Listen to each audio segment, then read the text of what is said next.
Assalamualaikum warahmatullahi wabarakatuh. Sahabat TIJ dimanapun kalian berada, semoga kita semua selalu dalam lindungan Allah Subhanahu wa Ta'ala.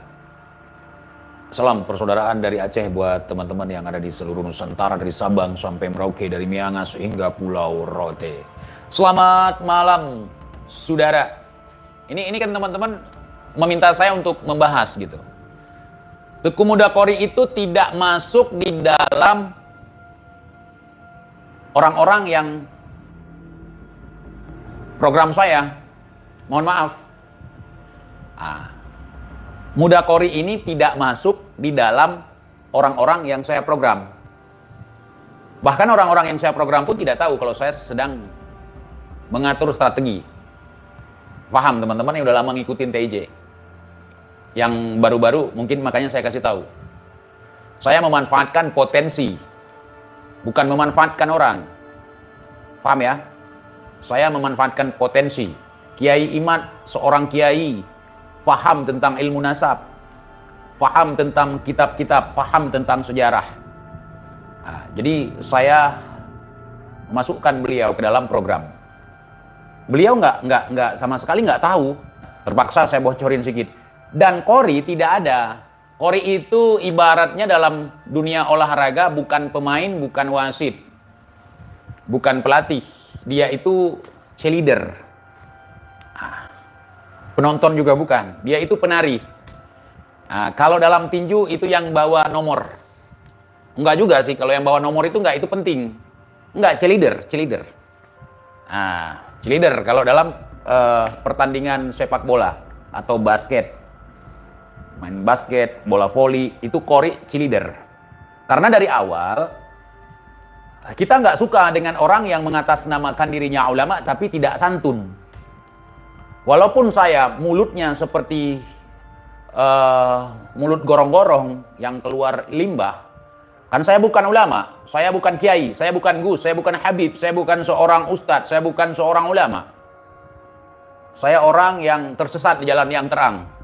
Jadi begitu, saudara. Ya, paham ya? Paham. Saya suka dengan Kiai Imad. Saya suka dengan Kiai Nur Ihya. Saya suka dengan orang-orang seperti Gus Hasan. Itu saya suka karena mereka tidak menuntut saya untuk menyukai mereka. Gitu. Jadi kami itu tidak ada kong kali kong di belakang. Saya dengan Kiai Imad, saya dengan Gus Hasan atau siapapun, nggak ada. Jadi Qori, Bang Qori, saya belum kenal sama sekali. Saya tiba-tiba lihat ini siapa, katanya dari Aceh. Terus kemudian dia jadi peramal. Tahun 2000 sekian, Ba'alwi rungkat kata dia. Ini siapa? Maksudnya saya nggak suka, kurang suka ramalan-ramalan begitu. Saya nggak suka orang datang ngomong soal ramalan gitu, nggak perlu.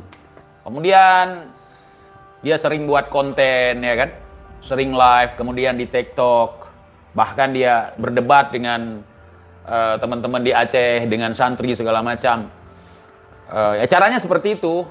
Tetapi cara seperti itu, mohon maaf, kebetulan saya caranya juga kasar ya, tapi itu bukan representasi orang Aceh, bukan.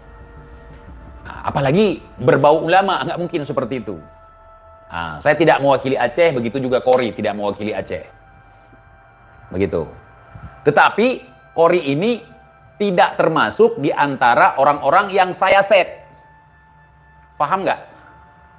Teman-teman yang udah lama ngikutin pasti paham maksud saya apa. Saya justru bertanya-tanya, ini orang siapa? Kok tiba-tiba muncul gitu. Sedangkan orang yang saya majukan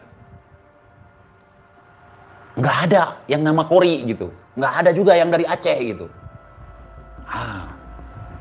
Paham ya? Paham. Kemudian saya mulai gimana ya, mulai kurang nyaman gitu ketika ada orang menisbatkan sayyid, kemudian ulama. Jadi saya pernah mengatakan kepada Bang Qori, Bang, Cuk Bang, kalau ada teman-teman manggil Cuk Bang ulama, jangan dibenarkan. Karena ulama di Aceh itu sangat menjunjung tinggi yang pertama adab, akhlak, dan juga kata-katanya sangat terjaga, nggak ngeluarin omongan yang sembarangan. Jadi kalau ada orang Aceh mengaku ulama ataupun dia punya pondok, dia punya anak-anak binaan, ada pengikut, tapi kalau ngomongnya nggak karuan, itu bukan ulama. Paham ya? Paham. Dan saya tidak mau berasumsi si Qori kenapa begini, tetapi dari awal saya sudah melihat sosok Qori ini tidak konsisten, sosok Qori ini tidak jelas, sosok Qori ini caper, sosok Qori ini pingin kelihatan hebat gitu. Yang saya nilai, mohon maaf kalau memang bukan begitu. Kemudian beliau menjahannamkan. Saya nggak suka ketika dia mengaku sebagai orang yang paham nasab ini itu segala macam, kemudian dengan gaya capernya mengatakan Ba'alwi jahannam. Nggak boleh seperti itu kalau dia ngaku sebagai orang yang berpendidikan. Jadi bagi saya Qori ini nggak ngaruh. Mau dia mendukung Kiai Imad, mau dia nggak mendukung Kiai Imad, bagi saya nggak ngaruh. Gitu. Karena orangnya memang sudah terdeteksi dari awal plimplan, mencela-mencele. Terbukti waktu debat di Banten dia mencela-mencele. Gitu. Kenapa saya nggak bilang Qori jangan datang ya? Ya karena saya menganggap dia itu memang lawak. Pelawak, datang aja buat ngeramein cheerleaders. Kiai Imad saya wanti-wanti, jangan datang Kiai Imad. Debat di Banten. Kemudian debat di Robitoh kemarin, jangan datang Kiai Imad. Mau framing apapun Al-Kaburi ini terserah, jangan datang. Bukan saya lebih tahu dari kalian. Setidaknya ada yang saya ketahui, yang tidak kalian ketahui. Yang jelas Qori belot karena haplogrupnya bukan J1. Coba kalau haplogrupnya J1. Oh, lompat-lompat, salto bahkan. Tapi kalau misalnya posisi saya sebagai orang yang memang paham nasab, paham kitab, paham ilmu, biarpun saya ini haplogrup G, tetap saya lawan.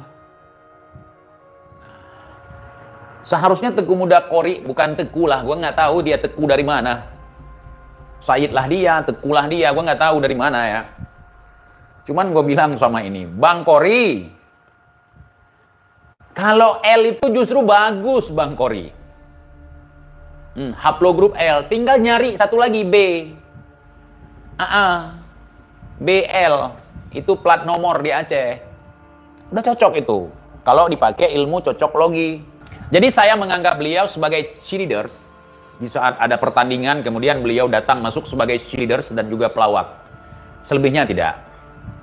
Karena kalau di Aceh ini, orang yang berilmu, orang yang faham ilmu, orang yang santri, itu tidak pernah mengucilkan ataupun menganggap orang lain tidak berilmu. Contoh seperti Imam Besar FPI Aceh yang bernama Muslim At-Tahiri. Ketika dia mengatakan, Imad, ente siapa? Ente nggak punya ilmu. Ente ibadahnya pun begini. Itu bukan ulama. Itu sampah bagi saya. Orang yang mengukur amalan orang lain, orang yang mengukur keilmuan orang lain, ya, dengan kebodohan yang dia miliki, nggak boleh. Justru saya punya komitmen dengan Habib di belakang layar. Habib yang dituduh Syiah oleh si Alwi itu sering kita konsultasi di belakang layar, sering kita sharing di belakang layar. Cuman dalam beberapa bulan ini dia nggak mau lagi komunikasi dengan saya, entah apa yang bikin dia marah gitu. Ya kan? Tapi dia nggak berani nyebut-nyebut saya juga di dalam kontennya, yakni Aventador 007 Al-Habib Muhammad As-Saqaf gitu. Saya sering berkomunikasi dengan Habib, saya sering sharing dengan Habib, dan saya tetap seperti apa yang saya bahas di depan layar. Kalau depan antum, Masya Allah, luar biasa antum, ahlil jannah, sering-seringlah masuk di dalam jamaah para habaib, antum pembela habaib, luar biasa, Masya Allah. Itu baru orang Aceh. Itu baru benar-benar pemuda Aceh. Mencintai habaib, melindungi habaib. Saya nggak pernah cium tangan tapi. Mereka nunggu-nunggu saya cium tangan, nggak pernah. Haram bagi saya mencium tangan mereka. Untuk saya sendiri, saya tidak sedang berfatwa. Haram bagi saya mencium tangan Habib. Dan belum pernah. Sekonyong-konyong saya belum pernah. Walaupun saya pernah jadi mukibin. Saya belum pernah mencium tangan Habib seekor pun. Si Bahar kah, si Rijik kah. Dan satu lagi, ciri khas Habib, datang bergerombol. Jadi kalau ada Habib ingin ketemu satu dengan satu, itu nggak ada cerita. Kecuali sama perempuan. Nah, kalau sama perempuan, Habibnya sendiri, biar nggak ketahuan. Tapi kalau sama jantan, Habibnya ketemunya rame. Sodik ngakunya sendiri. Difasilitasi oleh Tuan Guru Dobol gitu. Sultan palsu. Pas saya datang, saya udah curiga. Saya telepon kawan-kawan. Saya ke wilayahmu ya. Kalau ada apa-apa nanti datang aja jemput mayatku gitu kan. Kan itu mujahidin garis keras. Takut saya nanti halal darah tiba-tiba kan. Ataupun diteriak maling seperti nasib Bung Lubis. Pas habis acara, keluar mukibin. Bocil. Keluar dari remak-semak belukar. Pakaian putih. Baret putih. Kemeja putih. Celana putih. Sepatu putih. Cuman lehernya udah agak hitam. Saya ingat, hafal. Entah berapa hari, entah berapa minggu dipakai. Leher udah hitam. Ada bagian-bagian tertentu yang udah warna kuning gitu. Jadi kalau Kibin misalnya mengatakan TIJ pengecut, TIJ nggak berani, TIJ begini. TIJ itu ketemu Habib kalian itu sendiri. Ada yang nemenin kemarin TIJ, yang nemenin saya itu anggota FPKI, saudara. Yang waktu itu masih teman saya, masih adik saya panggil. Karena kecintaannya terhadap Rijik, setianya sama Rijik, dia nggak mau dengar omongan saya, ya sudah. Masih ingat? Itu FPI semua, FPKI. Nggak mau saya nyebutkan FPI, FPKI lebih cocok. Betul, Abu Gondrong namanya. Saya udah nganggap dia keluarga, udah nganggap dia saudara. Cuman karena dia membela si Bongsor ataupun si Cebol Rijik, ya udah. Mubahalah tunggal, mubahalah mono, mubahalah mandiri. Dari mana dia belajar mubahalah mandiri? Sendiri.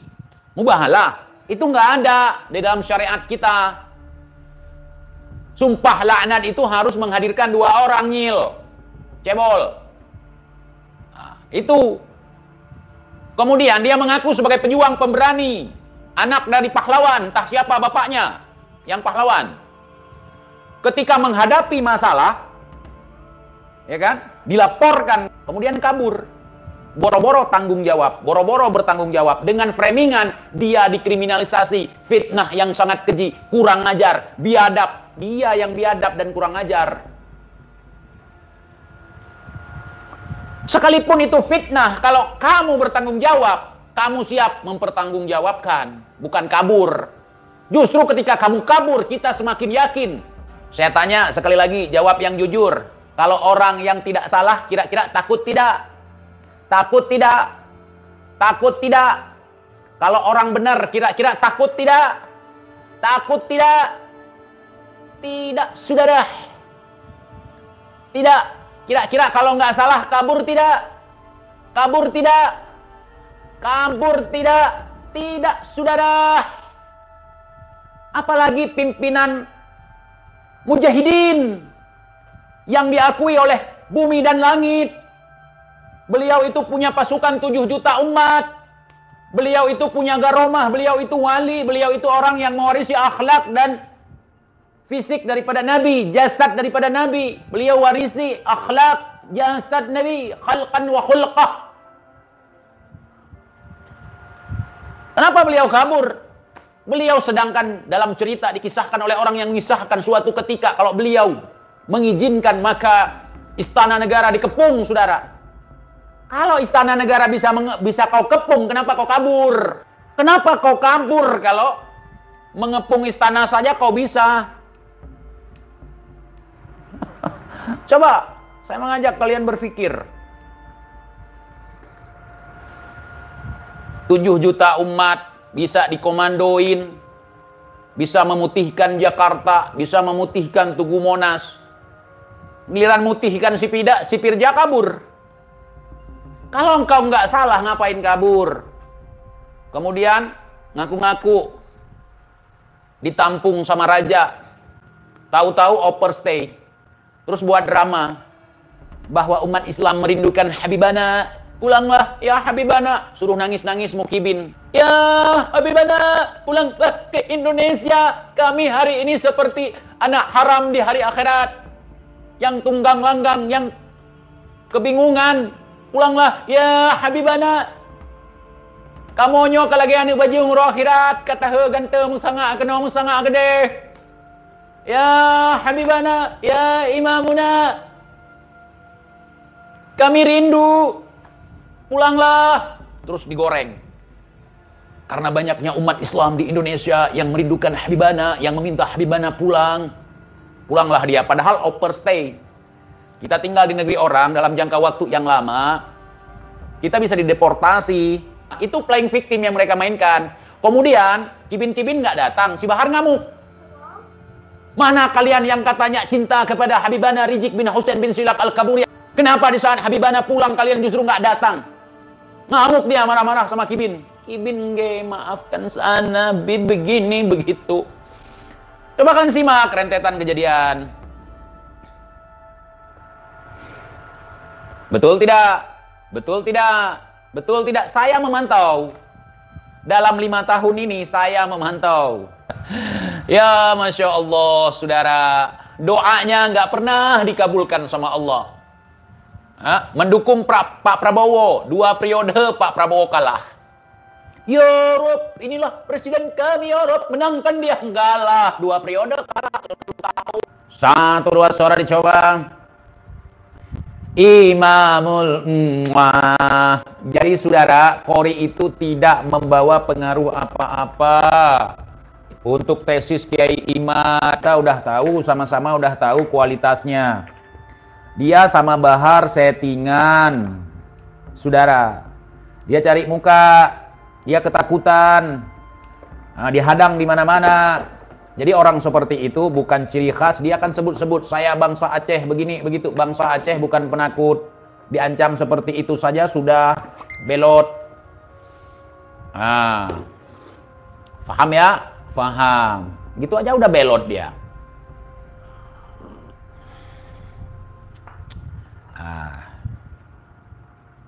Itu drama antara Bahar dengan si Qori adalah pure settingan. Dalam settingan dia sama Bahar, dia harus menjadi yang kalah. Paham? Dia nggak mewakili Aceh. Begitu juga saya. Jadi kalau ada orang bilang TIJ bikin malu Aceh, apa urusannya? Kalau memang Aceh punya mama kau pagarkan, kau pagari, kau kasih batas biar aku nggak masuk. Gitu ya. Kita ini orang bebas. Datuk kami dulu berperang membebaskan Aceh dari penjajahan. Jadi saya boleh dong menikmati suka-suka saya. Yang penting saya tidak menghina ulama. Tidak menghina para sayyid, para syarif hanya untuk nafsu. Tidak mengadu domba umat, tidak membunuh bangsa saya sendiri. Kemudian hanya dengan perbedaan partai politik saya harus memusuhi. Saya enggak. Nama Johar tidak dikenal di kalangan Teku Aceh. Betul, Teku yang made in Belanda. Ya. Teku yang made in Belanda enggak kenal. Karena Teku di Aceh ada 2 varian. Yang pertama buatan Belanda, yang kedua memang dari keturunan bangsawan. Tentu nama saya, gelar saya nggak akan dikenali dari kalangan itu. Tapi dari keluarga saya sendiri kenal. Karena Johar itu asli Jawa. Kalau asli Jawa ujungnya itu bukan Johar. Harjo. Nama orang Jawa itu ujungnya bukan Johar tapi Harjo. Sukoharjo, Purwoharjo, gitu. Terkait masalah Tengku Mudakori itu ataupun Habib Nahnu, mungkin sudah terkesan ya, berbelot dari Kiai Imaduddin, berbelot dari tesis Kiai Imaduddin, bahkan menantang Kiai Imaduddin gitu. Kesan bagi para mukibin itu ataupun bagi teman-teman sahabat TIJ ataupun pendukung tesis Kiai Imad itu sebuah malapetaka atau bagaimana? Saya punya prinsip yang sama terkait Tengku Mudakori ini ataupun terkait Mudakori. Yang pertama, Mudakori itu tidak mewakili Aceh yang pertama, karena kami sama-sama Aceh. Saya itu objektif dalam menilai sesuatu. Kalau seandainya saya memilih untuk mendukung teman-teman yang di Aceh ataupun membela orang-orang yang satu suku dengan saya, satu daerah dengan saya, tentu saya akan membela Habib gitu. Karena banyak teman-teman saya yang dari kalangan Balui. Nah, cuman alhamdulillah sejauh ini ada juga di kalangan mereka yang mungkin tidak suka dengan saya. Ada juga yang menganggap saya itu buzzer ataupun penjilat rezim. Kemudian setelah saya jelaskan, mereka paham gitu. Jadi begini, Tengku Mudakori ataupun Kori, saya nggak tahu tekunya dari mana, kemudian Sayyidnya dari mana. Yang jelas setahu saya nama dia itu Habib Nahnu. Nah, nama aslinya bukan Nahnu, bukan juga Kori. Bukan. Ya, bukan. Namanya agak aneh. Nah, saya tidak mau menyebutkan namanya di sini. Nama pemberian orang tuanya aneh, agak aneh sedikit. Bukan Korin, bukan Koran. Bukan. Jadi Bang Kori ini tidak mewakili Aceh. Dan Bang Kori ini bukan ulama dari Aceh. Dan saya sudah klarifikasi ini sebelum Bang Kori jadi ketua Robi Toh, saudara. Sebelum jadi ketua Rabi Toh, saya sudah bahas. Dia tidak, standar ulama di Aceh itu bukan begitu. Sedangkan Rijik yang banyak pengikutnya aja belum masuk standar ulama. Itu cuman pimpinan ormas dan tukang demo.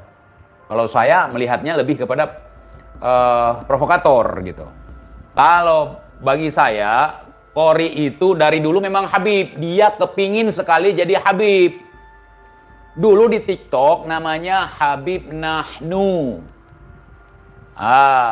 Dia sibuk dengan kesaktian. Salaman sama non muslim gitu. Ketika dia baca ayat ini, non muslimnya jadi ya, paham ya? Ya, separuh ustadz, separuh dukun gitu. Cuman saya tidak mengomentari di situ. Apa ini? Sayyid Alwi At-Tahas yang membenci Habibana Kori Al-Aceh tidak akan mendapatkan syafaatnya di yaumil qiyamah. Pembenci akan kekal di dalam neraka jahanam. Ya nggak apa-apa, neraka palsu. Neraka yang dimaksud oleh Habib, neraka palsu. Surga yang dimaksud oleh Habib, surga palsu. Karena salah orang. Mohon maaf ya. Kita nggak mengharap syafaat dari Datuk Habib. Kita mengharap syafaat dari Rasulullah. Di situ kan saya udah menampakkan sebenarnya ketika saya live dengan dia, saya ngelawak gitu. Coba lihat ketika saya live dengan Gus Aziz Jazuli, walaupun kami ketawa, tetapi saya tidak sedikit pun mengolok gitu. Mengolok Gus Aziz Jazuli, tetapi lebih kepada mengolok orang yang ada dalam cerita itu. Dan saya lebih banyak mendengarkan Gus Aziz Jazuli membaca kitab-kitab. Karena Gus Aziz Jazuli itu wali gutub. Orang yang datang ke Tarim nggak belajar, nggak ngapa-ngapain jadi wali. Ini yang ngomong Habib sendiri, bukan salah saya. Kalau Gus Aziz Jazuli saya sebut dengan wali gutub. Gus Aziz Jazuli datang ke Yaman, ke Hadrul Maut, ke Tarim, belajar, berarti wali gutub. Ya, bertahun-tahun di sana. Jadi begitu, saudara.